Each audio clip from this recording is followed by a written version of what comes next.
안녕하십니까. 진세골 사랑의 집 이사장 주수일입니다. 마태복음 12장 46절 이하를 보면 예수님께서 무리들에게 아주 중요한 말씀을 가르치고 계셨습니다. 그런데 그때 예수님의 모친과 동생들이 예수님을 만나 뵈려고 찾아왔습니다. 이것을 한 어떤 사람이 예수님께 말씀을 드렸습니다. 보십시오. 당신의 모친과 동생이 밖에서 당신을 기다리고 있습니다. 그랬더니 예수님께서는 그 사람에게 누가 내 모친이고 누가 내 형제냐? 라고 반문을 하시고는 손을 내밀어 제자들을 가르치시며 가라사대 나의 모친과 나의 동생들을 보라. 누구든지 하늘에 계신 아버지의 뜻대로 하는 자가 내 형제요 내 모친이니라. 라고 말씀을 하셨습니다. 이 말씀을 보면 예수님께서 좀 너무 야박하신 분이 아닌가 하는 생각이 듭니다. 왜냐하면 그때 당시 예수님께서는 가정을 떠나 공생애를 보내시면서 각지에서 여러 가지 말씀을 가르치고 계셨습니다. 그런데 예수님의 가족들이 예수님께서 고향 가까운 곳에 오셔서 말씀을 전하고 계신다는 소식을 들었던 모양입니다. 그래서 어머님과 동생들이 예수님을 만나보기 위하여 예수님께로 왔던 것입니다. 그러니까 일반 상식적으로 생각을 해보면 예수님께서 그래? 하고 당장 달려나가지는 못하셨다고 하더라도 그래 알았다. 지금은 말씀을 전하는 중이니까 잠깐만 기다리시게 해라. 라고 하셨어야 되는 것이었습니다. 그런데 누가 내 모친이면 누가 내 형제냐? 라고 매정하게 말씀을 하신 것입니다. 만일 어머님이나 동생들이 이 말씀을 들었다면 어떤 생각이 들었겠습니까? 예수님은 십자가를 지시고 돌아가시는 마지막 순간에도 요한에게 어머님의 미래를 부탁하신 것을 보면 부모님께 대해서 그렇게 무관심한 분도 아니셨습니다. 그러니까 예수님께서 이렇게 말씀을 하신 것은 그냥 우연히 말씀하신 것이 아니고 오히려 어떤 특별한 의도를 가지고 그렇게 말씀하신 것으로 봐야 됩니다. 그렇다면 어떤 의도가 있었겠습니까? 그것은 육신적인 가족 개념보다 영적 가족 개념이 훨씬 더 중요하다는 것을 가르치시기 위한 것이었습니다. 인간들은 이 세상에서는 육신적인 혈연관계를 아주 중요하게 생각을 하며 살아갑니다. 그러나 이것은 이 세상에 사는 동안만 유효한 것입니다. 하늘나라에 가면 이런 육신적인 혈연관계는 다 끝이 납니다. 그래서 천국에서는 다 영적인 관계를 가지고 살아가게 되는 것입니다. 육신적인 혈연관계란 태어날 때 동일한 육신적인 DNA를 가지고 태어나는 것을 말합니다. 그러면 얼굴도 닮고 손과 발, 심지어는 걷는 뒷모습이나 목소리까지도 닮습니다. 저는 별로 그렇게 느낀 적이 없는데 사람들은 내 목소리와 아들의 목소리를 전화로 들어보고는 어쩌면 그렇게 같으냐고 말들을 합니다. 그리고 저는 가끔 저희 남동생 모습 속에서 옛날 아버님의 모습을 보면서 깜짝깜짝 놀랍니다.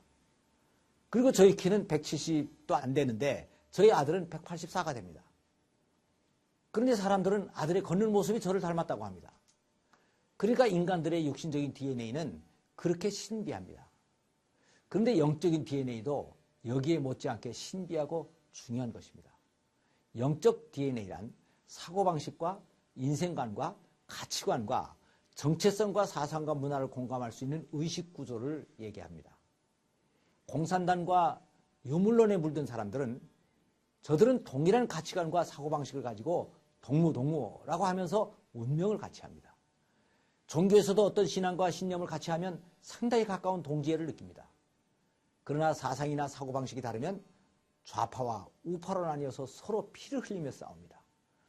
또 조폭의 세계를 보면 그들만이 가지고 있는 특별한 질서나 문화가 있기 때문에 아주 강한 친밀감과 유대감을 가지고 조직을 위하여 목숨까지 거는 것입니다.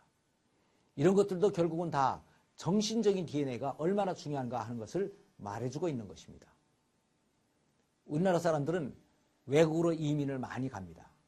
그런데 이렇게 이민을 많이 가는 가장 큰 이유 중에 하나가 자녀들의 교육 때문이라고 말들을 합니다. 그런데 막상 이민을 가면 먹고 살기가 바쁘게 됩니다. 그래서 부모는 부모대로 열심히 돈을 벌고 자식들은 자식들대로 현지의 학교를 다니면서 그 나라의 말과 문화와 가치관과 사고방식을 익히게 됩니다. 그리고 부모들은 자기들은 그 나라 말들을 잘 못하는데 자기 자식들이 그 나라 말을 잘하고 발음이 좋은 것만이 신통해서 우리나라 말을 가르치지 않고 그냥 넘어갑니다.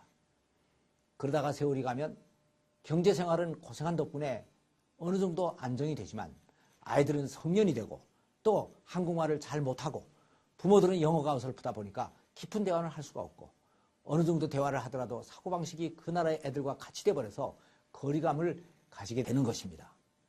그래서 이게 내 자식 맞는가 하는 생각이 들게 되지만 그때는 이미 때가 늦은 것입니다. 친밀감이나 동료의식은 혈통이 같고 외모가 비슷한 데에서만 느끼는 것이 아닙니다.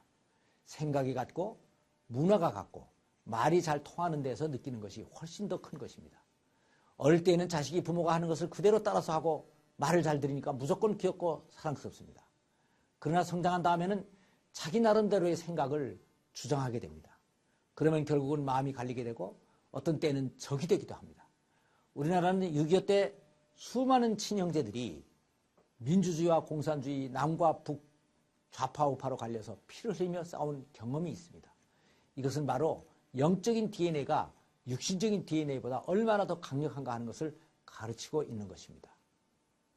나는 지금 하나님을 믿고 신앙생활을 잘하고 있는데 자식이 공산주의 나라에 가서 무신론을 기초로 한 공산주의 교육을 철저히 받고 들어왔다고 가정을 해봅시다. 어떻게 되겠습니까? 아들은 아버지의 신앙과 그동안 살아온 모든 것을 부정하고 잘못 살아왔다고 비판을 할 것입니다. 그러면 그 아이는 이미 내 자식이 아닌 것입니다. 그래서 우리들은 이제 자식을 낳으면 육신적인 DNA를 물려주는 것으로 만족하지 말고 영적인 DNA까지를 철저히 물려주어 영적인 자식들을 만들어야 합니다. 그런데 우리 크리스찬들의 영적 DNA는 예수 그리스도입니다. 그래서 신앙을 심어줘야 합니다. 신명기 6장 6절을 보면 모세가 이스라엘 사람들에게 자녀들에게 하나님의 말씀을 부지런히 가르치되 집에 앉았을 때든지 길을 향할 때든지 누웠을 때든지 일어설 때든지 이 말씀을 강론할 것이며 손목에 메어 기호를 삼고 미간에 붙여 표를 삼고 문설주와 바깥문에 기록하라고 말씀을 하셨습니다. 이 말씀은 바로 자녀들의 신앙교육을 철저히 하여 자녀들에게 영적인 DNA를 확실히 물려주어야 그 아이가 바로 내 자식이 된다는 것을 강조하고 있는 것입니다. 감사합니다.